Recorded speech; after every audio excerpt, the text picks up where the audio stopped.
Albert Einstein es conocido como uno de los mejores científicos de la historia.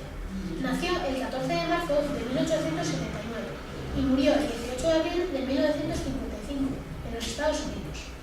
Nació en Ulm, un pueblo alemán, y durante toda su vida fue judío, a pesar de vivir la época de los nazis.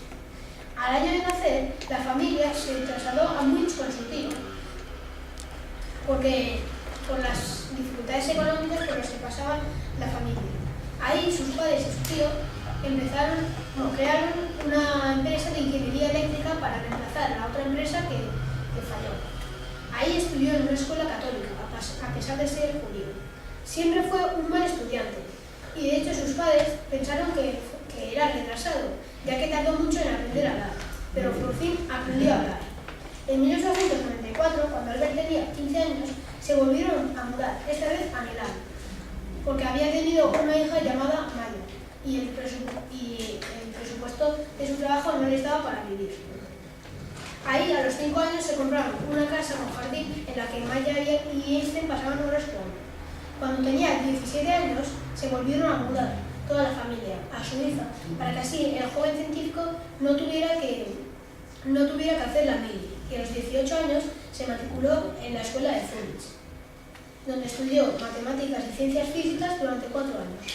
Tras eso, cuando el joven físico ya trabajaba en una oficina de Berna, presentó su primera teoría, la teoría de la relatividad, que fue la que le hizo muy famosa, y entonces fue cuando empezó a hacer nuevas teorías, como por ejemplo la teoría de la relatividad, el movimiento browniano, el efecto fotoeléctrico, la relatividad espacial, equivalencia más energía, relatividad general.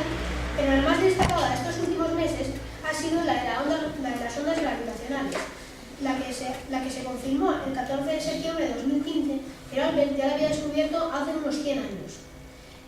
Él también ha ganado muchos premios, como por ejemplo el Premio Nobel de Física en 1921, Medalla Copley en 1925, Medalla Max Planck en 1929, entre otros. El 17 de abril de 1955, en los Estados Unidos, Albert Einstein sufrió una hemorragia interna causada por la ruptura de un aneurisma en la aorta abdominal, que anteriormente había sido operada por el Dr.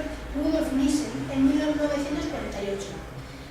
El científico rechazó la segunda cirugía, y estas fueron sus últimas palabras: "Quiero irme cuando quiero. Es de mal gusto prolongar la vida artificialmente. He hecho mi parte y me iré con el avance". Y así murió el mejor científico de la historia, y todavía 60 años después se le recuerda como el mejor.